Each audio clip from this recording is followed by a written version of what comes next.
እመቤታችን ምን እንዳለች አታውቁ ወገኖቼ? በጣም እኮ አስደናቂ ትሁት እናት ናት። ምን አለች መሰላችሁ? ትውልድ ሁሉ ያመሰግኑኛል አለች። አሁን እሷ የተናገረችውን ኢየሱስ ክርስቶስ ይሸራል ብለህ ታስባለህ እንዴ? ይኸውልህ አንዳንዶች እኛ ለሰው አናመሰግንም ምናምን እያሉ ሲያቆሙ ምስጋናዋን ያቆርጡለት ከትውልድነት እንደሚቋረጡ አላወቁም። ትውልድ ሁሉ ሲቀባበለው የሚኖር ምስጋና የእመቤታችን ውዳሴና ምስጋና ነው። ትውልድ ሁሉ በማኅፀን ያሉ፣ በመቃብር ያሉ፣ በብሔረ ሕያዋን ያሉ፣ በብሔረ ብፁዓን ያሉ፣ በሰማይ ድል የነሱ፣ በምድር የሚዋጉ፣ በበረሃ የወደቁ፣ ጤዛ የሚልሱ፣ በንጽህና የሚኖሩ ጳጳሳት፣ መነኮሳት፣ ደናግላን፣ ካህናት፣ ሌሎቹ አበው እመው በረኞቹ በሙሉ በእውነት ሲያደምቋት ተመስጠውባት ይኖራል። ውዳሴ ማርያም ሳትደግሙ አትዋሉ። በደንብ አድርጋችሁ ደግሞ እመኑባት። ማምላክን በደንብ አድርጋችሁ ማመን ማለት ምን ማለት ነው? በቃ እኔ ከመቤታችን ተጠግቼ ምንም የምሆነው የለም የሚል ልብ ይኖራችሁ። እሷ ትጠብቀኛለች። ውዳሴ ማርያም በፍጹም ሳትጸልዩ ማለት የለባችሁም። ከሷ ለምንድነው ወደ እሷ የምንጠጋው? በሷ ተራራነት ክርስቶስ ስላለ ነው። ክርስቶስ ከሷ አለ። ስለዚህ ከመቤታችን ተጠግቶ መከራ ማለፍ ይቻላል። አባ ጊዮርጊስ እንዲህ ይላል፣ ኦ ድንግል ማርያም ዘበብራይስጢ ማርያም፣ በብራይስጥ ማርያም የምትባይ ድንግል ማርያም ሆይ ለመኮነ ሰማይ መድሄ ወምድርኒ ማህረጸ እመኒ ተጣበቁ ለሐሪጾቴ ምን ተንከ ይረስዩኒ ለማንቲ ምስሌ። ሰማይ መች ምድር ወፍጮ ብትሆን ከዚያ መካከል አጣብቀው ቢፈጩኝ አንቺ ከኔ ጋር ከሆንሽ ምንም አልሆንም ይላል።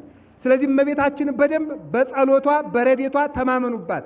አምላክ አድርጋችሁ መኑባት ማለታችን አይደለም። አምልኳት ማለት አይደለም። ከእናትነቷ ተጠጉ፣ ልጇን በሷ ታገኙታላችሁ። የማቴዎስ ወንጌል ምዕራፍ 2 ላይ ቅዱስ ዮሴፍን ቅዱስ ገብርኤል እንዲህ ነው ያለው፣ ተንስ ወንሳ ሕፃነ ወእሞ ወጉየይ ውስተ ብሔረ ግብፅ። እናቱንና ልጁን ይዘ ሽሽ ይላል። እስኪ በሉ እናቱንና ልጁን በላችሁ። ይዘ ምን በል? የትም ቦታ ስንወጣ ማንንና ማንን ይዛችሁ ሂዱ አለ? እናቱንና ልጁን። ድንግል ማርያምን እናት፣ ክርስቶስን አምላክ ብሎ የያዘ ሰው አይጎዳም። ተው ወገኖቼ ተው። የምትጠሉት ማንም ሰው እንዳይኖር፣ የምትንቁት ማንም ወገን እንዳይኖር፣ የምትጸየፉት ማንም እንዳይኖር ክርስቶስን እንደተጸየፋችሁ ቁጠሩ። በማተባችሁ ተለካኩ እንጂ በቋንቋችሁ ትለካካላችሁ። ኢየሱስ ክርስቶስ አንድ ያደረጋችሁ አክቲቪስት ይለያችኋል። ዘመን የማይለውጠው አንድ ካደረጋችሁ ዘመን የሚለያያቸው ይለያዩዋችኋል። ተው እንጂ ምእመናን ተው፣ ግድ የለም። ይሄ እንኳን ለሰማያዊ ሕይወት ለምድራዊ ሕይወት እንኳን እንዳልጠቀመ ይሄው እያያችኋል። እምታምኑ እመኑ፣ ይልቅ አፍቅሩ፣ ይልቅ ውደዱ፣ ይልቅ ሰብስቡ፣ ይልቅ ተጎራረሱ። አሳዩአቸው፣ ንገሯቸው።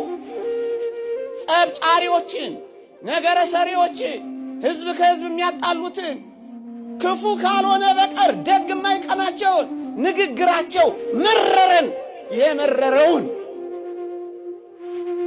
ከቻላችሁ ዋጇቸው፣ አሸንፏቸው። በማስተማር በመጸለይ አልቅሱላት። ወድጄ አማራ አሉ፣ ወድጄ ኦሮሞ አሉ፣ ወድጄ ጉራጌ አሉ። ወድጄ ባልሆንኩት ነገር ሲፈረድብኝ አላሳዝናችሁ?